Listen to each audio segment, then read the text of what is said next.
Selamat siang Mer, perkenalkan kami dari kelompok Praktikum Cyber. Kami ingin mengerjakan modul pertama, namun sebelum itu kami akan memperkenalkan anggota dari masing-masing anggota. Pertama ada saya Jonathan Sitanggang dengan NIM 230211060042. Lalu saya Jonathan Rifael Weku dengan NIM 230211060043. Saya Graciano Tilaar dengan NIM 230211060031, dan sekarang kami akan mulai mengerjakan untuk modul 1 dari praktikum keamanan cyber. Baik, di sini di step 1 kita disuruh untuk mendownload Windows Sys Internal Suite. Di sini kami sudah download, bisa dilihat di file ini. Lalu selanjutnya kita disuruh untuk membuka tcpview.exe. Ini dia. Lalu selanjutnya setelah kita buka, di sini kita disuruh untuk diproses mencari elsas.exe. Kita cari saja di sini. Ini sudah dapat elsas.exe. Kita buka. Nah, di sini ada pertanyaan, apa itu elsas.exe dan di mana foldernya terletak. Di sini elsas.exe merupakan local security authority process. Saya jawab di sini.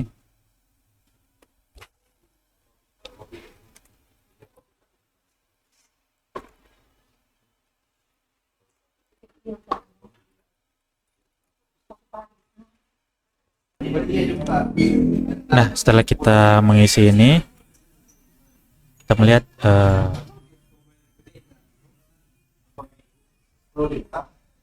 itu local authority process dan juga path-nya adalah ini. Sudah sesuai. Nah, kita close untuk property Windows access-nya sudah. Dan selanjutnya di sini disuruh view the properties for the other running process. Nah, kita lihat untuk proses misalnya ini. Ya, ada terbuka untuk propertiesnya. Ini juga terbuka. Ini juga terbuka. Nah, untuk step 4-nya, selanjutnya kita akan membuka browser seperti Microsoft Edge. Kita buka Edge di sini. Nah, sini Edge sudah terbuka. Nah, kita bisa lihat di sini muncul MS Edge di dalam TCP View. Nah, sini hijau menandakan sudah bisa masuk. Dan kuning di sini dia sedang idle. Sudah terbuka. Hasilnya disuruh untuk close the web browser. Sini kita coba close di sini. Nah, muncul message di sini merah-merah yang menandakan browser sudah ditutup dan di kill prosesnya. Dan selanjutnya di sini kita disuruh untuk membuka browser kembali. Nah, ketika kita membuka browser kembali, muncul hijau-hijau di sini menandakan browser sedang terbuka dan berjalan. Berikutnya pada lab yang pertama, exploring the process, exploring threads and handles, exploring Windows registry. Seperti biasa, step pertama yang disuruh tadi ya, download file yang telah kita download. Bisa dilihat di sini, filenya telah kita download. Lalu open pros.xp. Kita open. Baik. Di sini ada detail untuk pros.xp list yang currently aktif, yaitu beberapa aplikasi yang sedang aktif sekarang. Kemudian locate the browser process, drag to find Windows process icon. Kita drag ini ke Windows-nya Edge. Bisa dilihat di sini sudah terdetek Microsoft Edge, aktivitas dari Microsoft Edge. Lalu di sini kita disuruh untuk kill proses dari Microsoft Edge. Bisa kita kill proses. What happened to the web browser window when the process is killed? apa yang terjadi. Yang terjadi di sini bisa dilihat edge-nya telah tertutup ya. Tadi sudah tidak ada tab edge lagi di sini. Lalu oke, start another process. Oke, kita buka command prompt.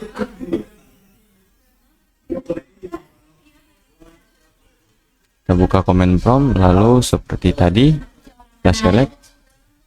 kita select menggunakan fitur ini. Lalu berikutnya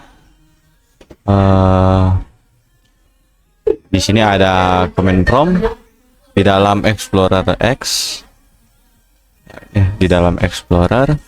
Lalu command prompt.x ada child yaitu conhost. Apa yang terjadi ketika kita start ping di command prompt ini? Kita akan melakukan ping.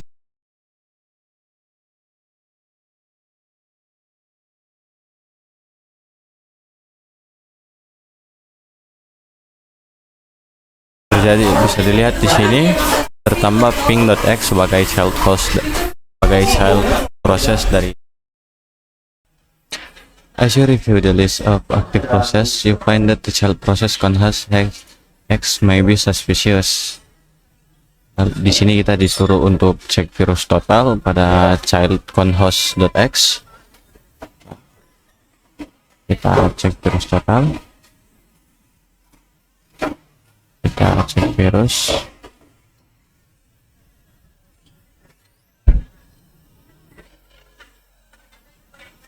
Di sini bisa dilihat 0/77. Lalu expand the windows. Kita klik. Kita buka yang di websitenya. Kita klik link. Pindah. Bisa dilihat di sini hasil dari cek virusnya yaitu 0. Berarti aman. Kemudian di modul kita disuruh untuk right click the cmdx process and select kill process. What happened to the child process? Kita lihat, kita akan kill cmd.x. Kita kill process. Apa yang akan terjadi pada conhost.x? Conhost.x juga hilang ya tadi. Apa yang terjadi pada conhost X? Apa yang terjadi yaitu conhost X juga ikut hilang, mengikuti parentnya yaitu cmd.x. Berikutnya exploring threads and handles. Open command prompt. Nah, pertama kita buka command prompt.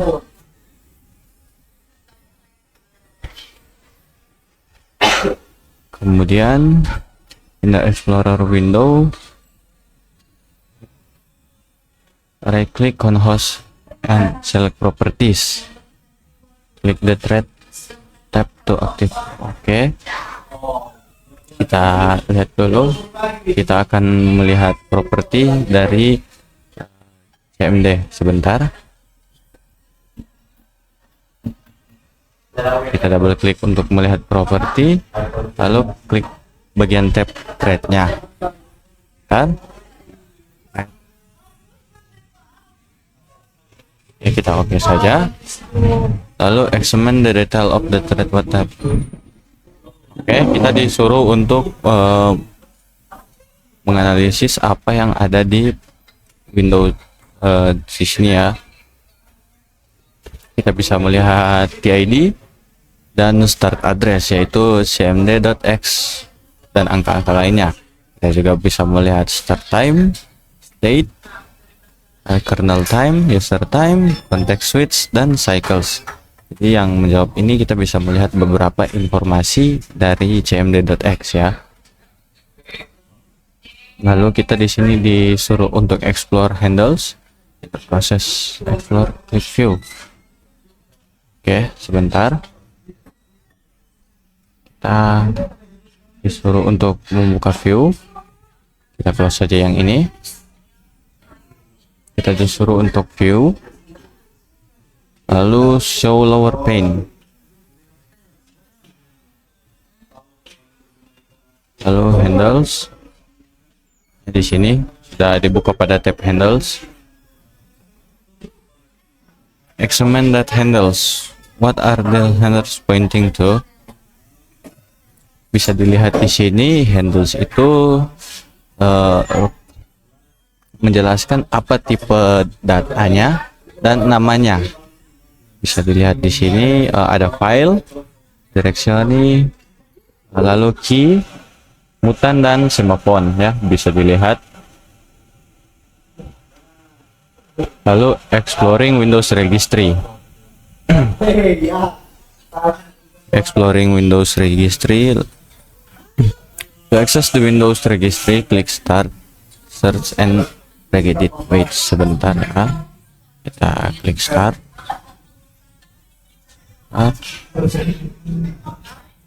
Exploring Windows registry. Pertama kita untuk ya, dan regedit. Kita disuruh select, terbuka, klik yes. This register has 5 hive. Oke, di sini jelaskan apa saja.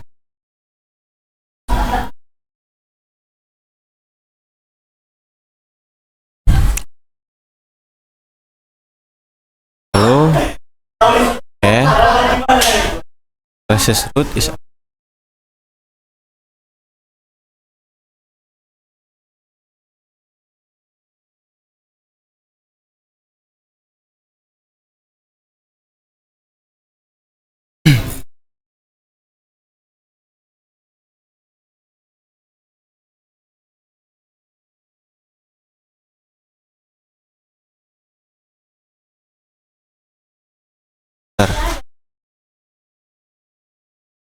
pakai users.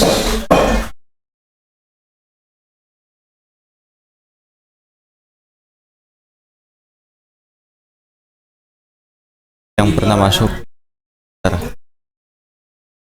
it's dari key it's key dan configs, menyimpan data dari informasi dari hard.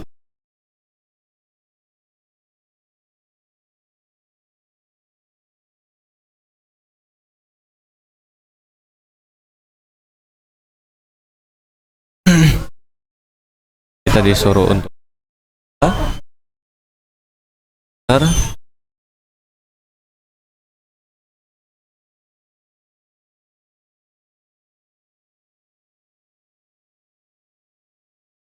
lalu software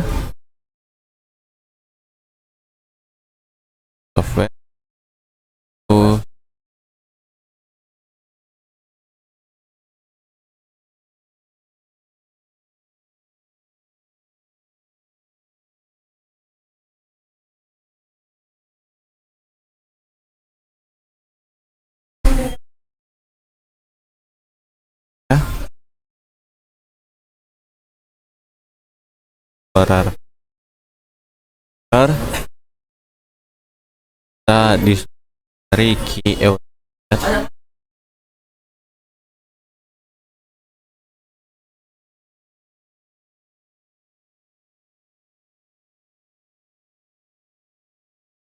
kali 0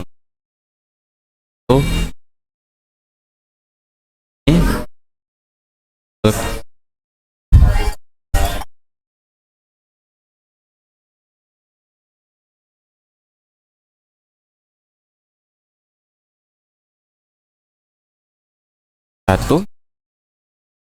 Setelah terima itu ganti 1 ke 0.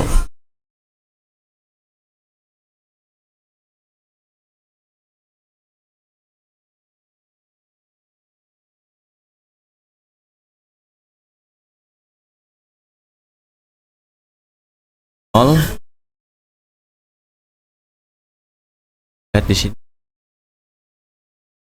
pertanyaan, what is lihat di sini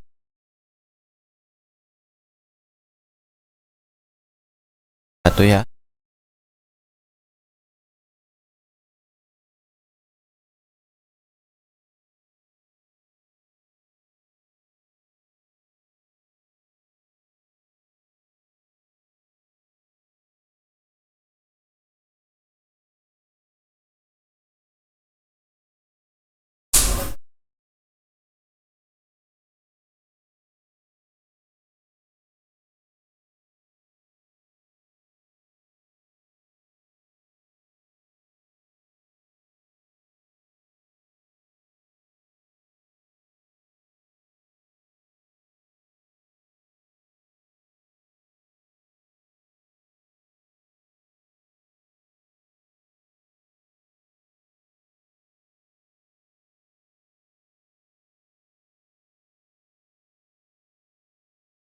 Ini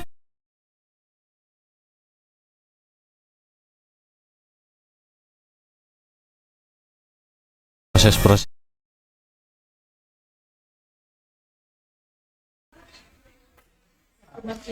Baik, kita lanjut ke lab create user account. Di dalam lab ini kita akan membuat sebuah local user account baru, lalu mereview akun properties, lalu modify local user account. Kita lanjut ke dalam part 5. Tahap 1 kita akan membuka user account tool. Kita login ke dalam komputer dengan administrator account. Akun CyberOps user is used in this. Kita klik start, kita cari control panel. Selanjutnya kita select user account di sini. Selanjutnya change the view, select small icon in the view drop. Select user accounts in the small icon view. Ini. Lalu select small icon.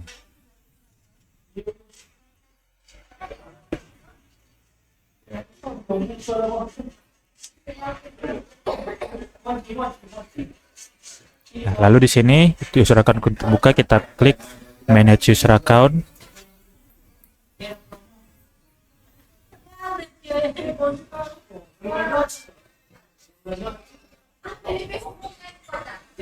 Lalu manage account window open, klik a new user in PC setting. Manage another account. Ini kita akan add new user PC setting. Selanjutnya setelah window terbuka, kita akan klik add someone else to this PC. Ini kita add account.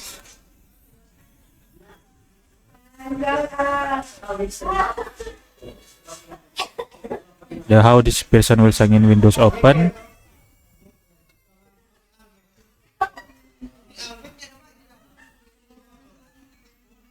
I don't have. Lalu selanjutnya kita akan create akun Windows Open dan klik add a user with a Microsoft account. Dia akan terbuka seperti ini, add a user with a Microsoft account. Lalu kita seperti di modul, kita akan mengisi akun name user 1 di sini. Isi user 1. Untuk password bisa dibuat sendiri.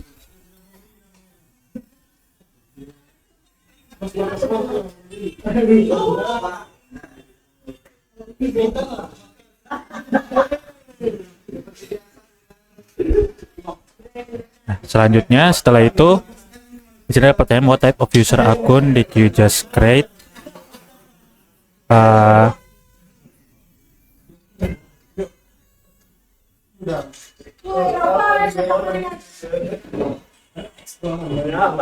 Kita baru saja membuat sebuah akun seperti akun GoES account.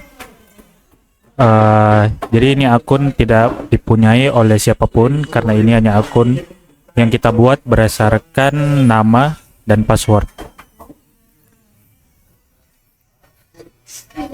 Jadi kita buat type of akun your made. Kita membuat sebuah akun GoES yang tidak pribadi. Lalu setelah itu kita akan login ke akun yang kita buat. Kita next di sini. Di sini ini.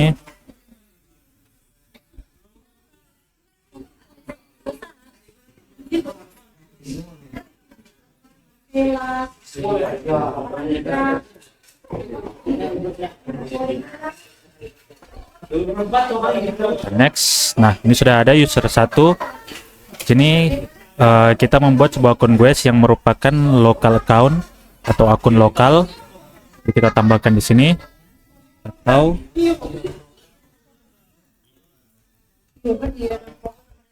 yang tidak mempunyai data pribadi, jadi hanya ada di dalam device yang saya punya ini. Ini kita akan login.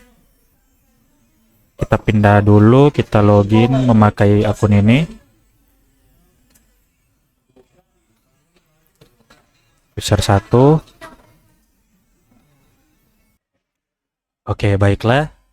Jadi kita sudah masuk ke akun baru kita yaitu user 1, bisa dilihat di sini. Akunnya yaitu user 1, local account. Lalu selanjutnya di sini kita akan masuk ke dalam folder si users. Kita masuk ke users di sini.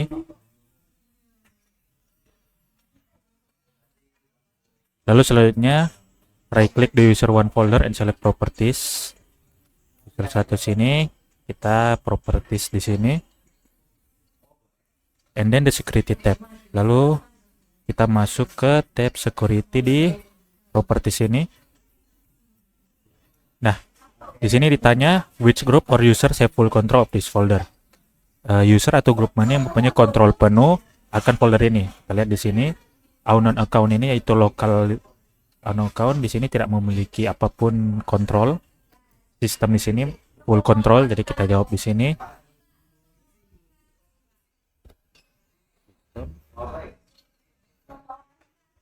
Di sini ada user one yaitu akun kita mempunyai full control. Ini adalah administrator atau akun utama kita yaitu laptop saya sendiri, namanya itu Keiso.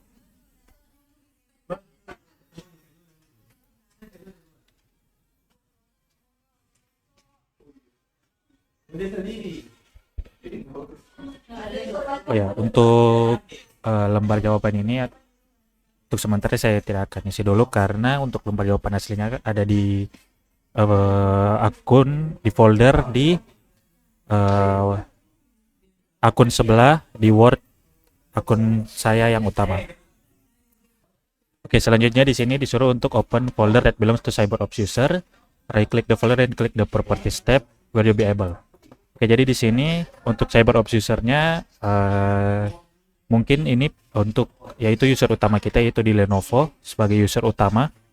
Di sini disuruh untuk right click folder dan klik properties. Right click di sini, terbuka propertiesnya. Nah, apakah kami bisa mengakses folder ini dengan user yang berbeda?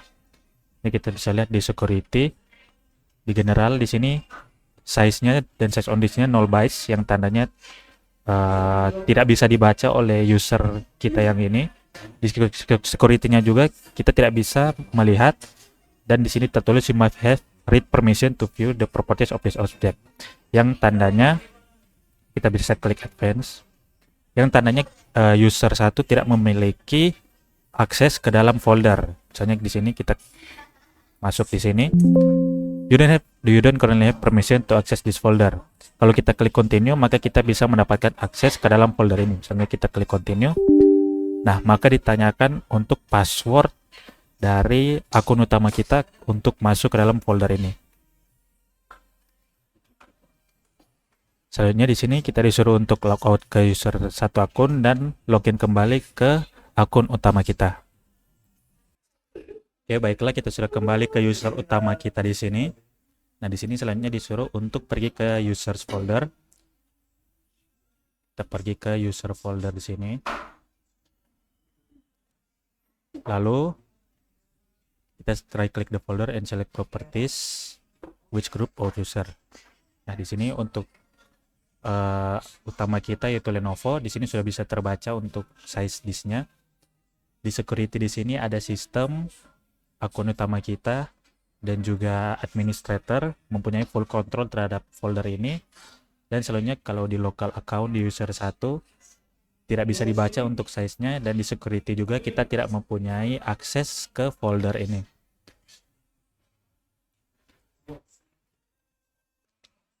Oke, selanjutnya di sini kita masuk ke dalam reviewing user account properties. Pertama kita akan masuk kembali ke dalam control panel. Nah, lalu selanjutnya di dalam control panel kita akan masuk ke dalam computer management,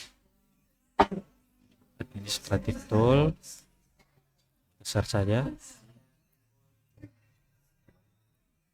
Buka Windows Tool di sini dan computer management. Nah, di sini kita disuruh untuk masuk klik local users and group, tapi di Windows biasa itu tidak akan ada. Jadi sebagai alternatif kita akan menggunakan command prompt yang admin, run as administrator. Nah, di sini kita akan mengecek member of-nya menggunakan net user, lalu nama user kita. Sini user 1. Nah, sini muncul member of di sini itu sama dengan local group membership. Di sini ada users, seperti di gambar hanya ada users, dan global groupnya non. Selanjutnya kita akan mengecek user utama kita, yaitu Lenovo. Nah, di sini local group membership-nya ada administrators dan juga Hyper-V administrator. Sini. Lalu selanjutnya kita masuk ke dalam part 7 yaitu modifying local user account. Step 1 kita akan mengganti akun type kita untuk user 1. Kita masuk kembali ke dalam control panel.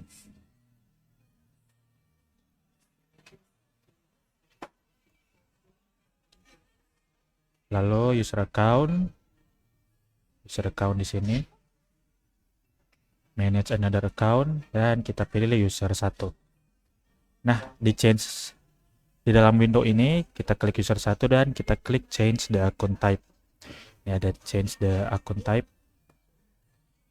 Nah, di sini disuruh select the administrator button. Kita pilih administrator dan kita change. Nah, sudah selesai. Selanjutnya akun user 1 sekarang mempunyai administratif. Lalu kita kembali ke mengecek member of kembali lagi di sini.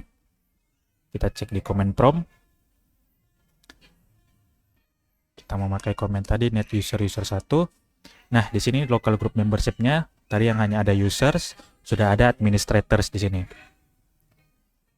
Kita tutup. Selanjutnya di sini step 2 kita akan delete akun user 1.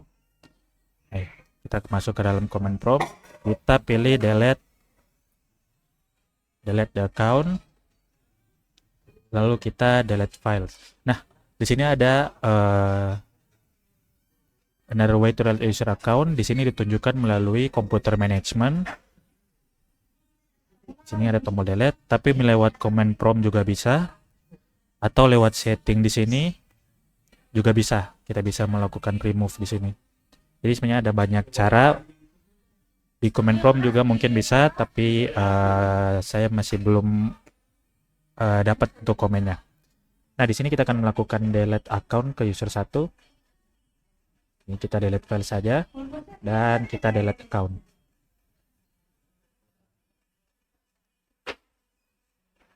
Nah, akunnya sudah terdelete dan itulah untuk lab create user account. Biasanya akan ada lab using Windows PowerShell. Oke, pada step berikutnya using Windows PowerShell. Nah, dibutuhkan di sini PowerShell yang telah terinstall di Windows. Ya, lalu step berikutnya akses PowerShell console. Klik start and select PowerShell. telah terbuka. Lalu berikutnya command prompt.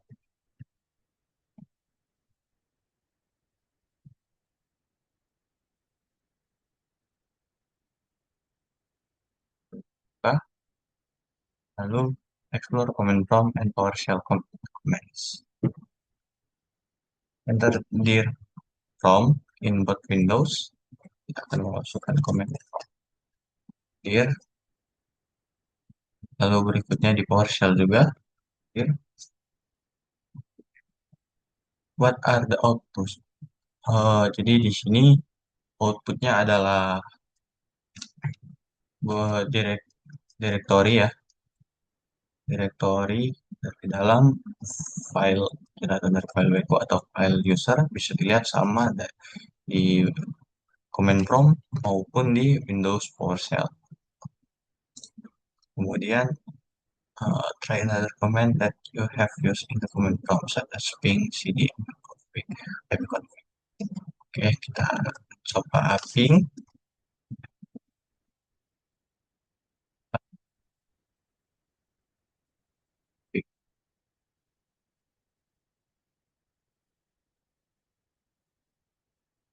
Oke, ya keluar seperti saat kita menggunakan command prompt ya.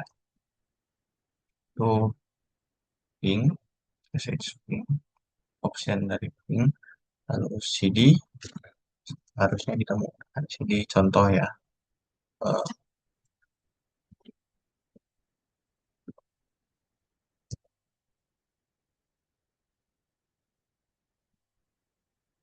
Bentar, untuk cd dia untuk masuk ke cd dari dokumen directory dari dokumen ya. Lalu untuk ipconfig, ini ip configuration sama seperti jika kita melakukannya di command prompt PowerShell. Step berikutnya PowerShell commands. To identify the PowerShell command list pass in a direction get alias dia. Bentar.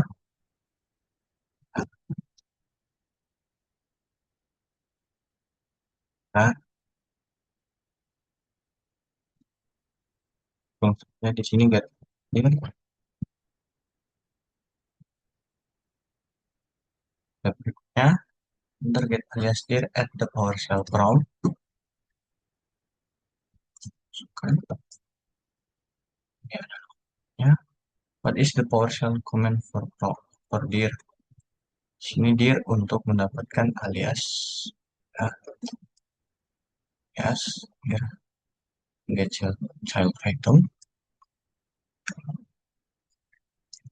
detail ya.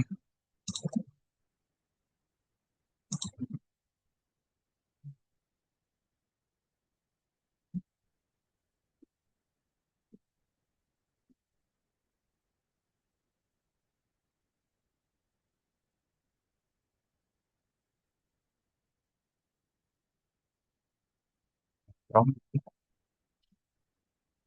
or the next start command using PowerShell.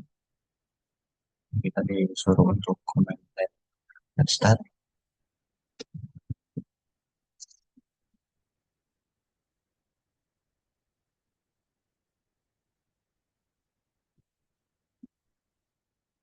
ya.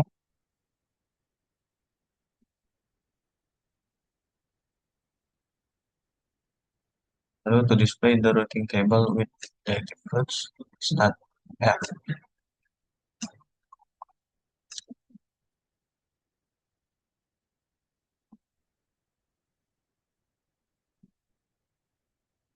Oke, di outputnya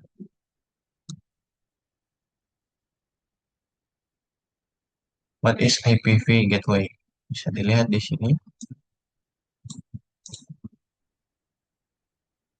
Lalu kemudian open and run second PowerShell with elevated. Klik start. Oke, kita disuruh membuka PowerShell dengan dengan run as administrator. Lalu di sini kita get start.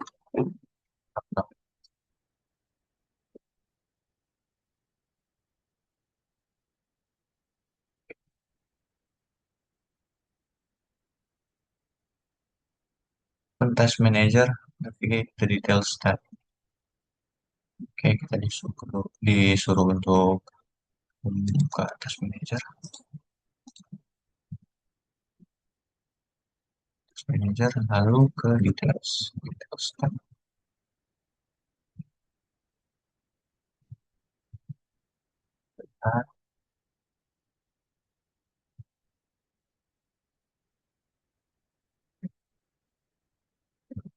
Lalu klik the ID heading select ID order. Oke, select one of the PID from the result. Kita disuruh untuk memilih salah satu PID random tetapi dari PowerShell.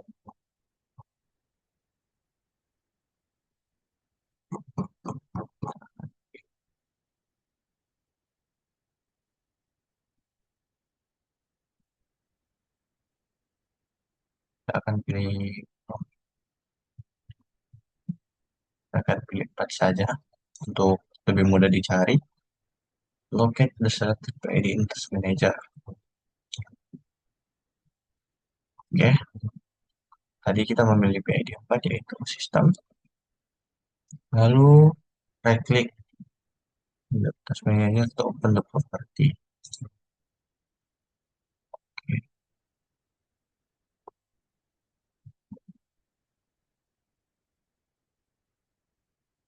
Property. What information can you get from the details tab in the properties dialog box? Oke, apa yang kita dapatkan? Apa informasi yang kita dapatkan dari PPT details ini? Kita mendapatkan saya perbesar. Kita mendapatkan data file description, tipenya, versi dari filenya, produk nama produknya, versi produk, copyrightnya, size, kapan terakhir diubah, bahasa, dan original file linknya.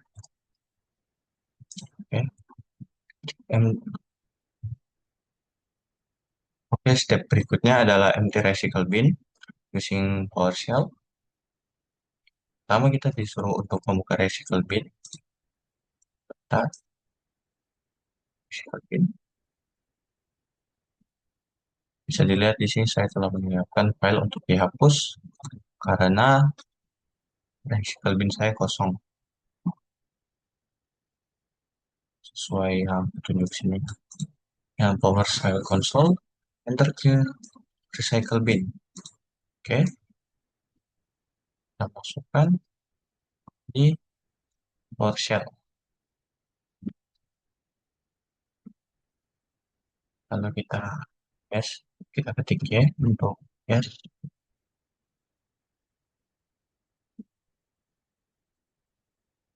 Oke. Lalu itu kita tes di sini, filenya telah dihapus. What happened to the files in the recycle bin? Filenya ya telah terhapus ya, telah terhapus permanen karena kita menggunakan clear recycle bin di sini di PowerShell. Maka file yang ada di dalam recycle bin di dalam file manager saya telah hilang ya, telah terhapus secara permanen. Lalu di sini ada reflection. PowerShell was developed for task automation and configuration management. Using the internet research comment that you could use to simplify your task as security analyst. Records your findings. Di sini setidaknya saya mendapatkan 4 untuk mempermudah saya, yaitu get process untuk menampilkan semua proses, get service untuk menampilkan semua service, get local user untuk melihat daftar user di dalam sistem yang saya gunakan, lalu get net IP address adalah alternatif lain dari IP config jika IP config tidak bisa dijalankan atau jika kita hanya ingin menggunakan net IP address saja config. Oke, baik, saya lanjutkan untuk lab selanjutnya, yaitu adalah lab Windows Task Manager. Sini part 1 kita akan working di process step, part 2 di service step, dan part 3 di performance step. Kita masuk ke dalam part 8 di sini. Pertama-tama open the command prompt and web browser. Di sini Microsoft Edge dipakai di lab ini, kita samakan saja. Pertama kita membuka command prompt, lalu membuka Microsoft Edge. Oke. Lalu setelah itu kita akan membuka Task Manager di sini. Ini sudah terbuka, kita ada di tab Process. Click more details to see all the processes that are listed in the process tab. Di sini proses. Selanjutnya di sini expand the Windows Command Processor heading. Jadi kita cari Windows Command Processor heading, kita search saja. Ini Windows Command Processor, kita expand, di dalamnya ada command prompt. Di sini ya, kita isi command prompt.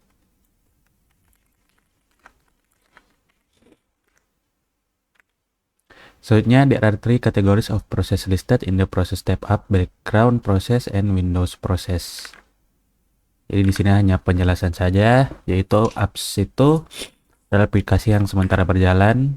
Misalnya ini dia proses-proses. Di sini ada aplikasi Microsoft Word, ada Microsoft Edge, ada Discord, WhatsApp misalnya. Lalu di sini ada juga background process. Background process ini. Lalu ada Windows process dan tidak termuncul di dalam sini. Some of the background process of Windows may be associated with program process. For example, if you comment the console Windows, process will be started in the shown below. Oh, dia udah masuk di Windows process. Mungkin kita harus scroll ke bawah. Tapi seperti untuk Windows 11 sudah tidak dibagi-bagi untuk filteringnya seperti ini. Sini sudah menyatu semua. Oh, ini bisa group by type. Nah, ini ada apps, di sini ada background processes, dan di bawah ada Windows process. Nah, di sini kita suruh right click console window host and select properties. Dari console Windows host di sini kita klik kanan dan kita select properties. Lalu what is the location of this file name and location of this process? Lokasi dari file ini berada di Windows System 32. What is the location of this file name and location of this process? Dia ada di Windows 32.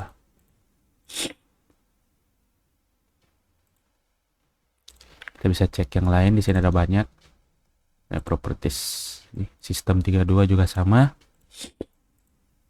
Selanjutnya, close the command prompt Windows. What happened to Windows command processor and console Windows when the command prompt is window close? Kita lihat di sini. Ini ada Windows command processor. Jadi ketika kita close, nah langsung hilang di bagian aplikasinya. Kita juga cari untuk console Windows. Windows ini masih ada karena ini berjalan di background. Jadi ketika kita membuka kembali, nah akan muncul Windows host yang baru. Jadi ini adalah background yang sementara berjalan yang dibutuhkan oleh sistem. Ini kita bisa close. Jadi aslinya di sini untuk laptop saya di sini ada 5, dan ketika membuka command prompt baru dia menjadi 6. What happens to Windows command processor? Windows command processor tertutup, hilang dari bagian aplikasi, dan console Windows host yang kita barusan lihat itu juga tertutup. Di sini kita bisa jawab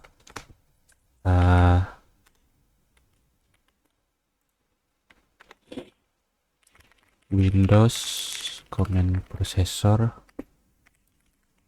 dan console Windows host hilang dari Task Manager. tutup. Nah, baik, selanjutnya di sini klik the memory heading. Ini kita kembali, kita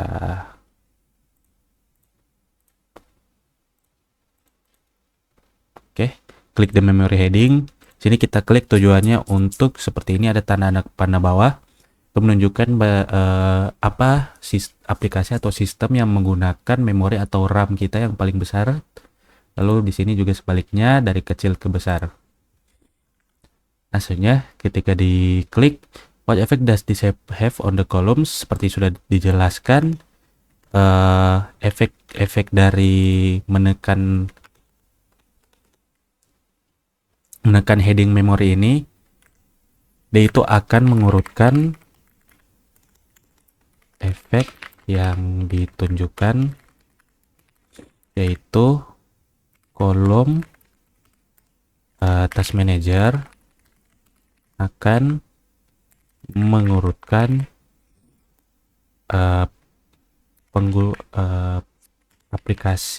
penggunaan aplikasi, mengurutkan pemakaian RAM atau memori dari aplikasi, baik dari penggunaan tertinggi ke terendah dan penggunaan terendah ke tertinggi. Itu juga berlaku yang sama untuk tab-tab lainnya seperti ini, GPU, CPU, di sini ada disk dan ada network. Selanjutnya right click on the memory heading and then select resource values memory percents. Nah, kita klik kanan di sini, resource values, memory, dan kita klik persen. Nah, untuk di sini kita bisa lihat tadi itu dia menunjukkan berapa byte aplikasi-aplikasi ini menggunakan memori atau RAM kita. Sedangkan di sini sudah ditunjukkan, di sini berubah menjadi persen. Jadi di sini adalah berapa persen aplikasi ini menggunakan memori atau RAM kita. What effect does this happen on the memory column? Jadi jawabannya bisa kita tulis tampilan penggunaan memori yang tadinya ditunjukkan dalam megabyte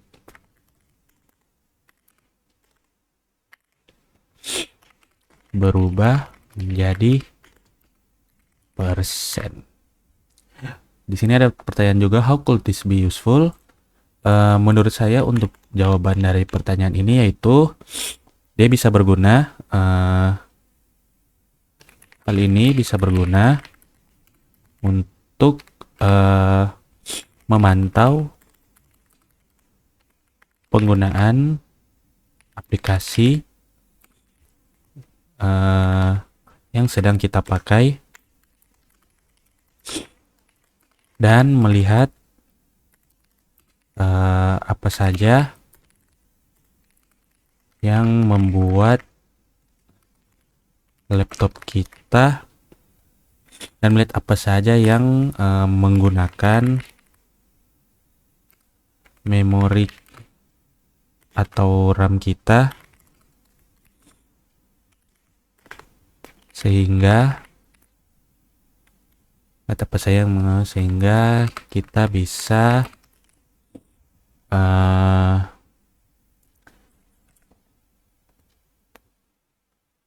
bisa mengatur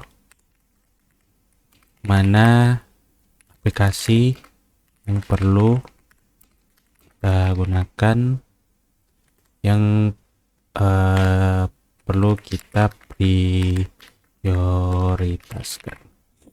Mungkin untuk jawaban di video saya untuk sementara seperti ini, mungkin di Word-nya akan saya revisi. Nah, di sini step 4-nya return to task manager, klik the name heading. Kita klik di name di sini di kiri. Ini tanya double klik the Microsoft Edge, what happened? Ini kita cari dulu untuk Microsoft Edge-nya. Nah, ini double klik di Microsoft, kita double klik. Nah, di sini double klik itu akan expand proses-proses dari Microsoft Edge. Di sini ada browsernya, ada Crashpad, ada extensionnya di sini. Ada GPU proses, ada preloaded UI renderer, ada subframe dari extension saya. Ada utility baik dari network service, search index dan storage, spare renderer dan juga tab yang saya buka. Di sini ada new tab kosong. Step 6 di sini what happened di sini kita bisa jawab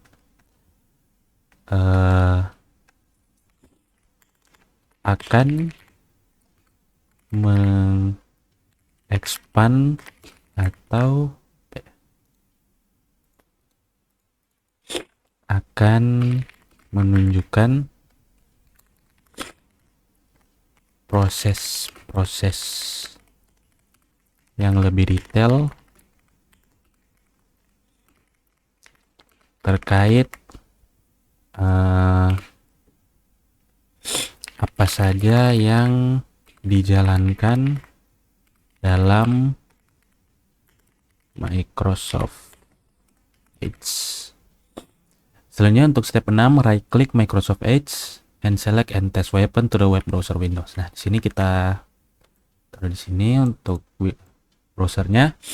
Ini kita disuruh klik kanan dan kita end test. Nah, setelah kita end test, di sini Microsoft Edge-nya langsung hilang dari Task Manager dan juga browsernya tertutup. Jadi sini what happen? Aplikasi Microsoft Browser, Microsoft Edge hilang dari Task Manager dan browser tertutup.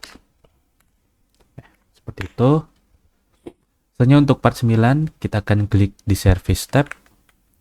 Ini di bagian terakhir di sini service. Use the scroll bar on the right side of the service window to view all the service listed. Di sini ada service-service yang terlist, ada banyak sekali. Nah, di sini what status are listed.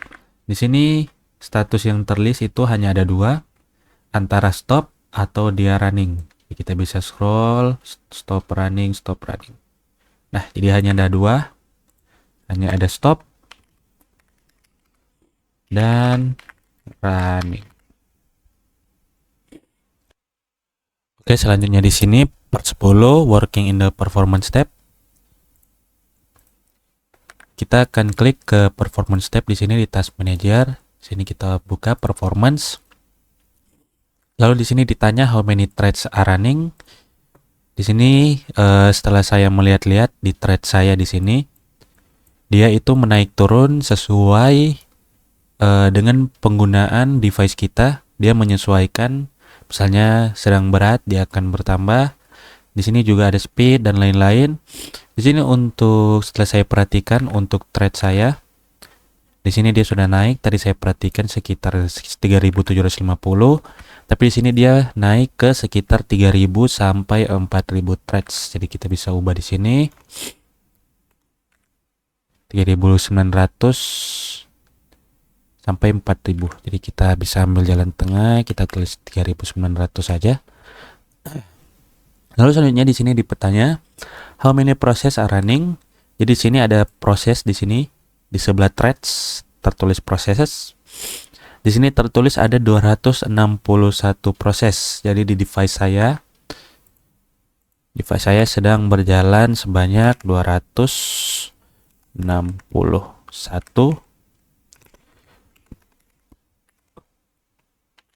proses. Selanjutnya, di sini klik the memory in the left panel of the performance tab. Sini kita klik ke tab memory.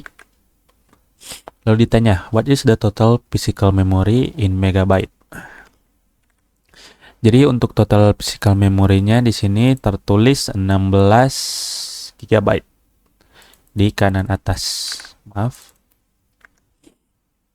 Jadi kita bisa jawab di sini Nah, untuk total physical memorinya dalam megabyte itu setelah saya hitung, kalau kita memakai standar biasa 1 GB 1000 megabyte itu 16 GB, berarti sekitar 16.000 megabyte.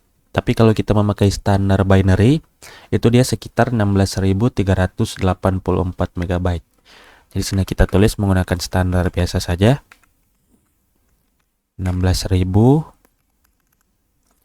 megabyte.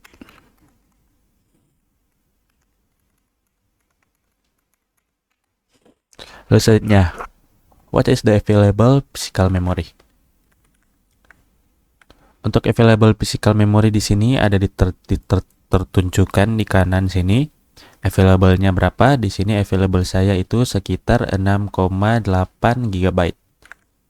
Jadi saya bisa jawab di sini 6,8 GB atau sekitar 6.800 megabyte. Soalnya di sini how much physical memory is being used by the computer. Di sini untuk being use-nya di sini ada tertulis in use yang sudah terkompres. In use-nya sekitar 8,8 GB yang sudah dikompres sebesar 270 MB. Tapi kita ambil untuk angka di depannya saja, yaitu sekitar 8,8 GB. Jadi kita bisa jawab 8,8 GB atau 8.800 MB. Oke, selanjutnya kita lanjut ke step 3, yaitu klik the Ethernet chain in the left panel of the performance step. Jadi setelah dari memori tadi kita masuk ke Ethernet di sini. Ethernet di sini saya colok ke HP Android saya. Sebentar, ada bug sedikit.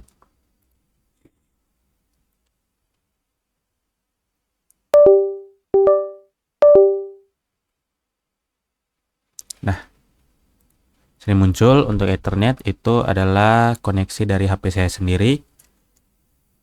Jadi di sini ditanya untuk pertanyaannya yaitu what is the link speed. Untuk di sini tidak ada, tapi kita bisa melihat link speed itu di bagian setting, bagian network dan internet. Lalu kita pergi ke Ethernet di sini.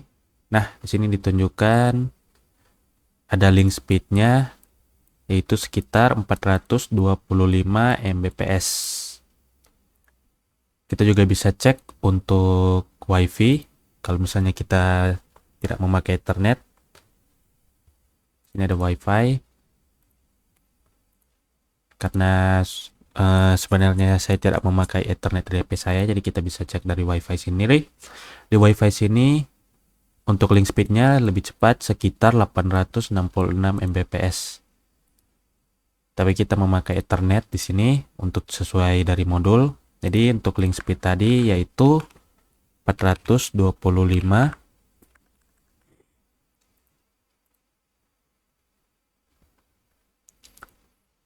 Mbps.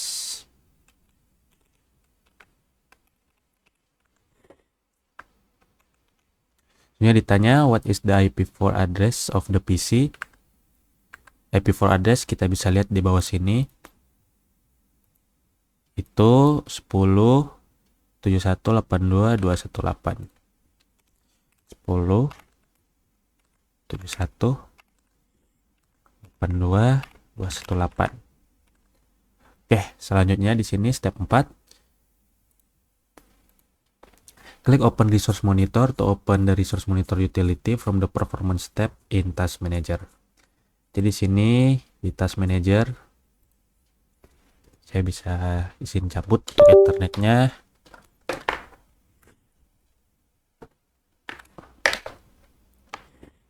Nah, kita akan membuka Resource Monitor. Kita bisa klik kanan saja di kanan sini, lalu Resource Monitor. Nah, sini sudah terbuka. Open Resource Monitor Utility from Performance tab. Lalu di sini ada resource-nya, baik dari overview, CPU, memory, disk, dan network. Kita ke tab overview saja ya. Kita bisa melihat semua di sini, baik dari grafik penggunaan dan juga si penggunaan CPU, disk dan semuanya di dalam sini. Jadi di dalam resource monitor ini ditanya, saya menjelaskan sedikit di sini. Kita bisa melihat lebih detail dari penggunaan aplikasi-aplikasi atau sistem yang ada. Kalau misalnya di Task Manager tadi kita hanya bisa melihat beberapa seperti memori, network, yaitu heading-heading ini. Tapi di sini kita bisa melihat di sini dia misalnya di disk dia read dan write-nya berapa, totalnya berapa, atau di bagian CPU di sini ada statusnya, threads yang digunakan dan lain-lain. Ini juga ada bagian network dan juga memori. Di sini ditanya what is important for an administrator to understand how to work within the task manager. Untuk bagian ini akan saya jawab nanti. Nah, dan selanjutnya di sini ada lab monitor and manage system resource in Windows. Sekarang kita akan masuk ke lab yang terakhir, yaitu monitor and manage system resources in Windows. Di sini untuk part yang ke-11 atau part pertama dari lab ini, kita akan starting and stopping the reading and remote access service. Untuk langkah-langkahnya kita akan masuk yang pertama, klik start, search dan select control panel, lalu network and sharing center. Network and sharing center, kita double klik. Setelah itu,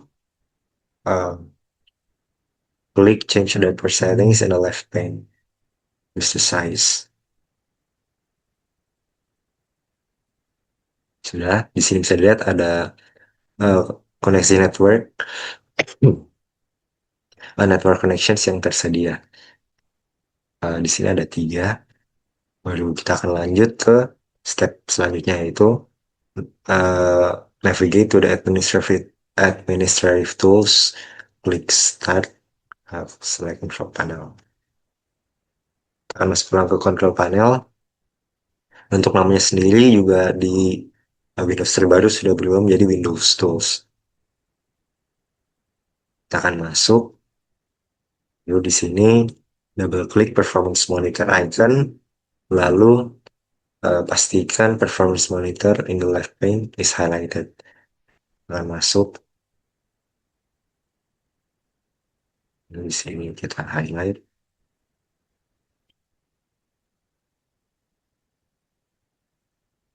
Baru right click performance monitor menu bar, select clear. Pas belum itu klik the first display icon atau pause. Sudah, baru kita select clear. Setelah itu kita akan lanjut ke step selanjutnya. Akan masuk lagi ke administrative tools atau Windows tool, lalu klik services.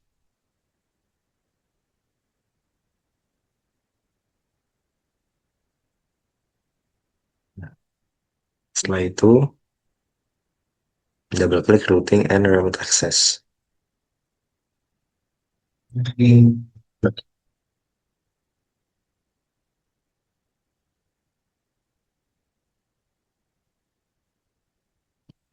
Sini sudah. Baru step selanjutnya, in the startup type drop down field, select manual and then klik apply. Di sini disable, kita ubah ke manual, lalu kita klik apply. Setelah itu the start button is now active. Di sini start sudah bisa diklik.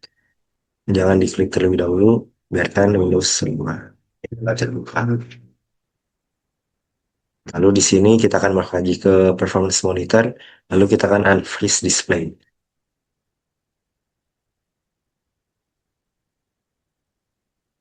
Sudah, baru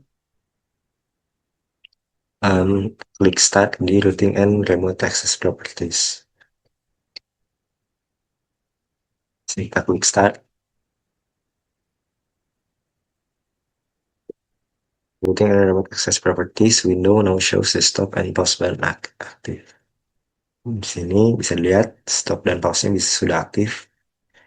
Lalu navigate to network connections window. Press the function key F5 the first button. Kita akan balik lagi ke network connections. Akan klik F5.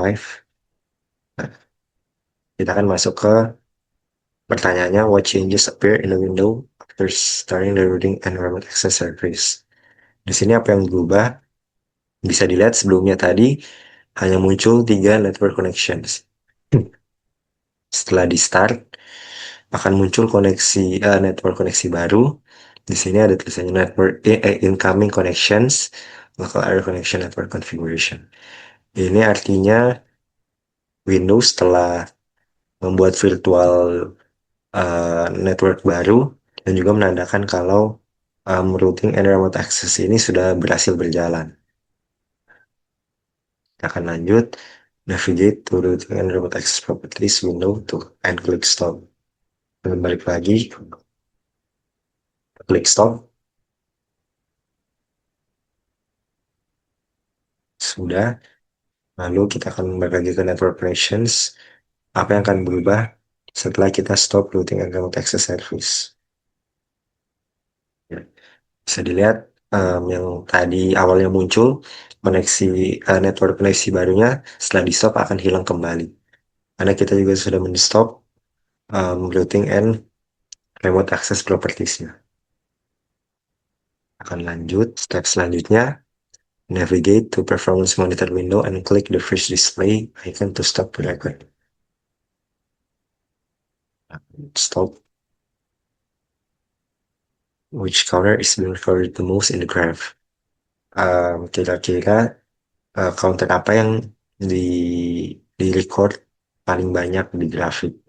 Di sini bisa dilihat untuk warnanya sendiri, warna merah. Di sini dijelaskan kalau warna merah itu merupakan persentase dari prosesor yang dipakai. Sebenarnya totalnya. Lanjut, klik the change graph type. Kita akan ubah ke report. Baru the display changes to report view. What values are displayed by the camera. Di sini bisa dilihat ada persentase dari prosesor yang digunakan. Untuk totalnya sendiri ini merupakan artinya ada 1,282% dari prosesor yang sedang digunakan.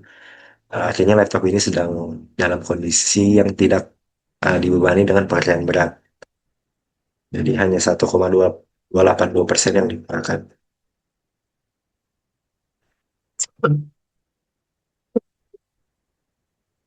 Klik the routing and kita akan masuk ke step selanjutnya. Klik the routing and remote access properties window in the setup type field, select disabled and click OK. Sini kita ubah lagi ke disable dan klik OK. Sudah. Klik the services window. Baru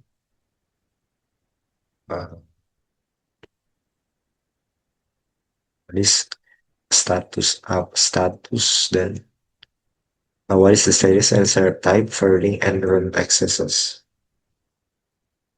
Di sini bisa dilihat untuk statusnya sendiri kosong artinya stop untuk statusnya dan startup type-nya itu disable. Ini karena orang sudah men-stop dan juga men-disable routing and remote access-nya.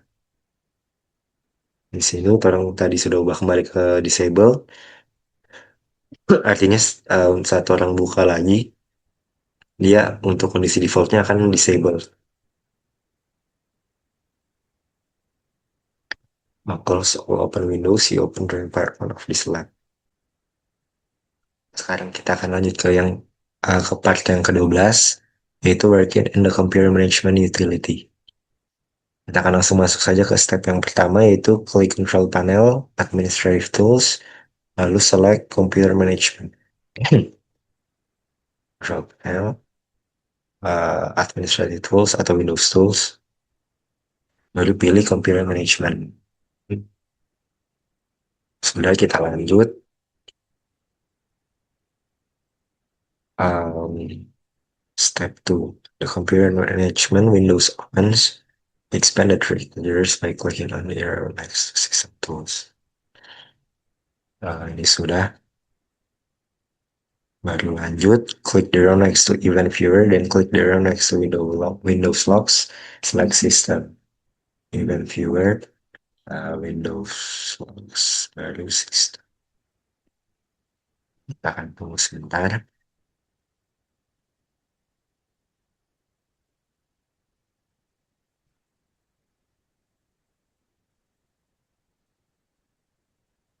Di sini lanjut, the event property Windows opens for the first event. Klik down the arrow key to event. Di sini kita klik event properties. Di sini akan muncul event-event yang terjadi saat kita tadi menyalakan routing and remote access-nya. Di sini kita mulai dari yang pertama dulu. Karena totalnya ada 4 event, jadi kita akan turun 3 kali. Ya, ini pertama. The start type of the routing and remote access service was changed from disable to demand start. Hal ini juga untuk menjawab soal what are the descriptions for each of the 4 events. Deskripsi dari masing-masing 4 event. Untuk event yang pertama, deskripsinya, the start type of the routing and remote access service was changed from disable to demand start. Event ini sendiri terjadi saat kita tadi dari yang awalnya startupnya itu disabled, kita ubah ke manual lalu kita apply. Itu terjadi event ini menjelaskan saat orang melakukan step itu di part sebelumnya.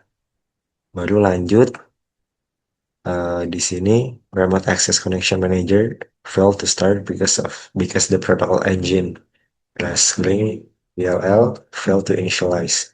The specific module couldn't be found.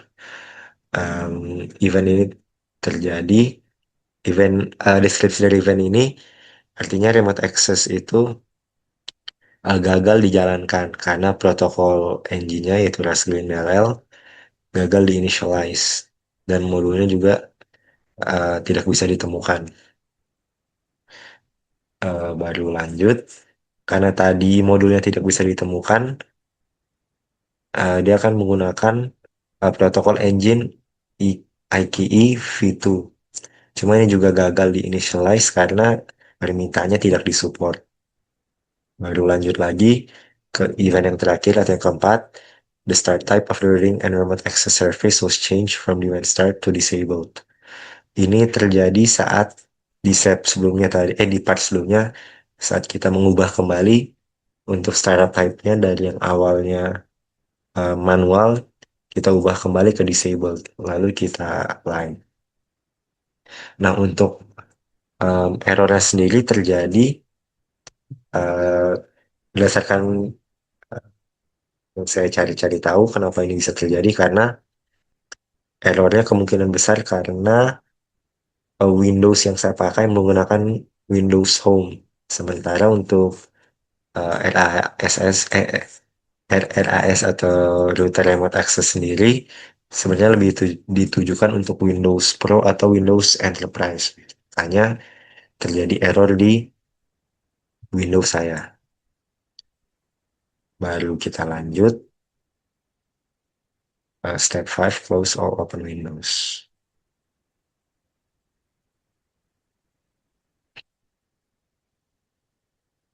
Sekarang kita akan lanjut ke part yang ke-13 atau part yang terakhir, yaitu configure administrative tools. Kita akan masuk ke step-stepnya. Yang pertama, kita masuk ke control panel, lalu administrative tools, performance monitor.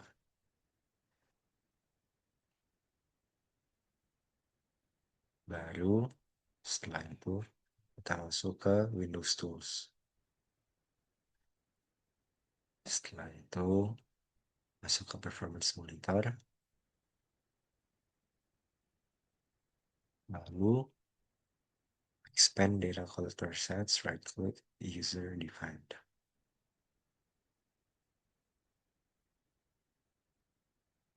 baru new data collector set. New. Di sini kita lihat ke step selanjutnya. Di step selanjutnya, in the name field, type memory locks, select the create manually advanced ready button and click next. Memory locks. Next. Baru check the performance counter box dan klik next. Setelah itu klik add.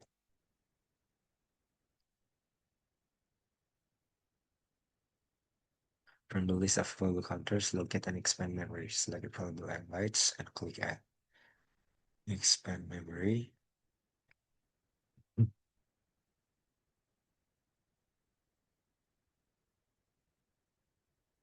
Baru select available bytes and click add. You should see the available bytes color added in the right way. Click OK. Di sini bisa dilihat. Baru klik OK. Setelah itu, set the sample interval field to 5 seconds. Click next. Sini tambah 4. Baru next. Step selanjutnya, in the where would you like the data to be saved screen, click browse. In the browse for folder window opens, select your C drive, select Perflux and click OK. Browse, C, Perflux, OK.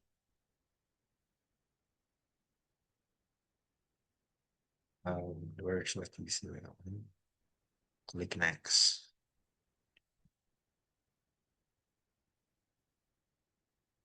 The create the data collector set screen opens, click finish. Sudah.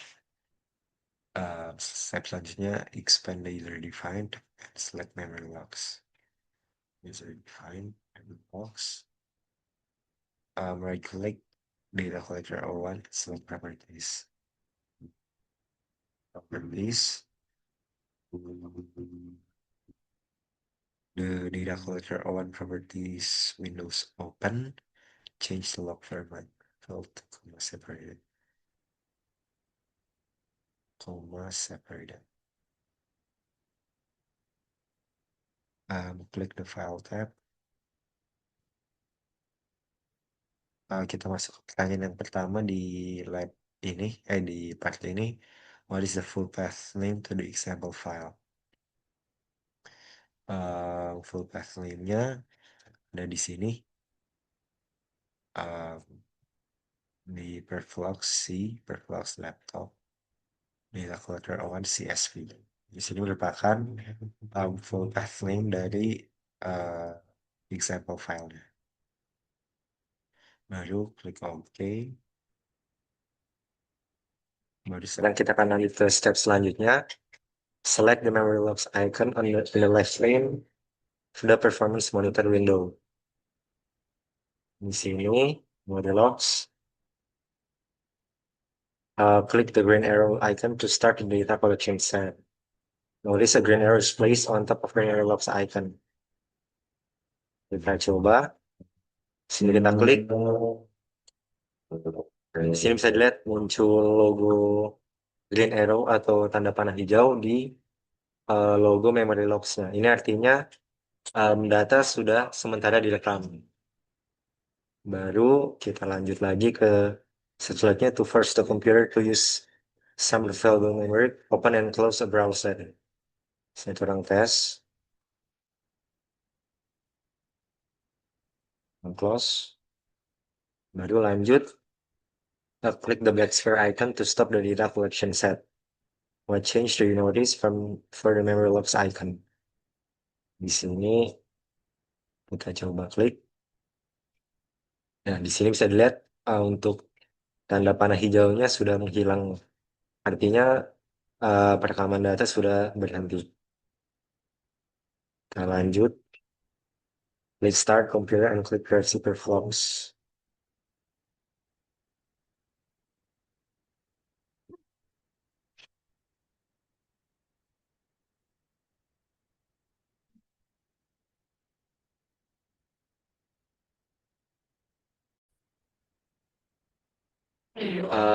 Sekarang kita akan masuk ke pertanyaannya tadi.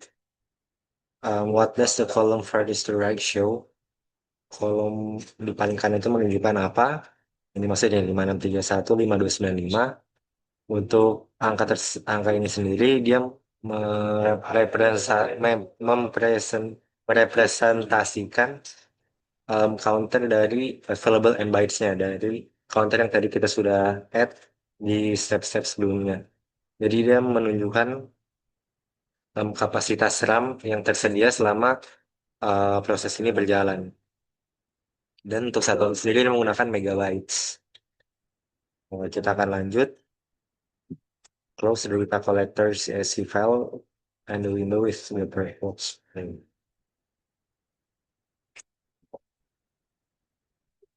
By rule, select the font counter window, right click and reload sleep.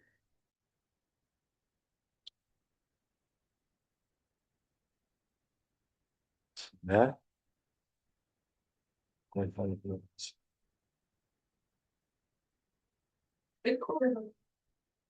Jadi bukan menghapus foldernya, hapus, sudah dihapus, lalu close all open windows.